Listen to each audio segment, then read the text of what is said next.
Hi hello friends, welcome back to our channel. Today recipe వచ్చేసి టమాటా కొత్తిమీర పచ్చడి అయితే చేస్తున్నానండి. ఇది రైస్లోకి అండ్ టిఫిన్స్లోకి చాలా టేస్టీగా ఉంటుంది. వీడియోని స్కిప్ చేయకుండా చివరి వరకు చూడండి. అండ్ ఫస్ట్ అయితే మనకి కొత్తిమీర టమాటాలు కావాలన్నమాట. మా వారు ఎప్పుడు కొత్తిమీర తెచ్చినా కానీ ఇలా చిన్న ముక్కలు కట్ చేసుకుని బాక్స్లో అయితే స్టోర్ చేసుకుంటానమాట. పాడవకుండా ఉంటుంది ఎన్ని రోజులైనా సరే. అండ్ ఆ కొత్తిమీరని నీట్గా వాటర్లో కడిగేసి పక్కన ప్లేట్లోకి అయితే తీసేసుకున్నాను. ఒక 4-5 టమాటాలు, బాగా ముగ్గిన టమాటాలు తీసుకోండి. అప్పుడే మన పచ్చడికి టేస్ట్ బాగుంటుంది అన్నమాట.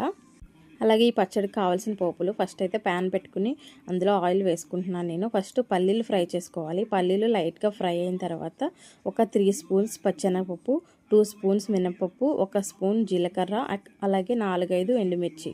ఈ పోపు అనేది ఫ్రై అయిన తర్వాత మనం బౌల్లోకి అయితే తీసేసుకోవాలి. అండ్ అదే ప్యాన్లో మళ్ళీ కొంచెం ఆయిల్ వేసుకుని టమాటాలు అయితే బాగా మగ్గించుకోవాలన్నమాట. తర్వాత అదే ప్యాన్లో మళ్ళీ టమాటా తీసిన తర్వాత కొత్తిమీర కూడా బాగా ఫ్రై చేసుకోండి. అది మగ్గే లోపల మనం కొంచెం చింతపండుని బాగా వాటర్లో క్లీన్ చేసి పక్కన పెట్టుకోవాలి. 2 వెల్లుల్లి రెబ్బలు, కొంచెం బెల్లం తురుము కావాలన్నమాట. మనకి పచ్చడికి చాలా టేస్ట్గా ఉంటుంది. పుల్లగా తీగా చాలా బాగుంటుంది అనమాట. అండ్ మనం పక్కన పెట్టుకున్నాం కదా వెల్లుల్లిపాయ అండ్ చింతపండు, అవి కూడా వేసుకొని మిక్స్ చేసుకోండి. మిగిలిన పోపు ఉంది కదా, ఈ పచ్చడికి విడివిడిగా ఫ్రై చేసుకొని పక్కన ఉంచుకోండి. మొత్తం అన్నీ కలిపి ఫ్రై చేయొద్దు. అలా చేయడం వల్ల టేస్ట్ పాడైపోతుంది. పోపు విడిగా, టమాటా విడిగా అండ్ కొత్తిమీర విడిగా 3 విడివిడిగా ఫ్రై చేసుకుని ఆ తర్వాత మిక్సీ జార్లో తీసుకుని లైట్గా వాటర్ యాడ్ చేసుకుని కచ్చాపచ్చగా ఇలా గ్రైండ్ చేసుకోండి.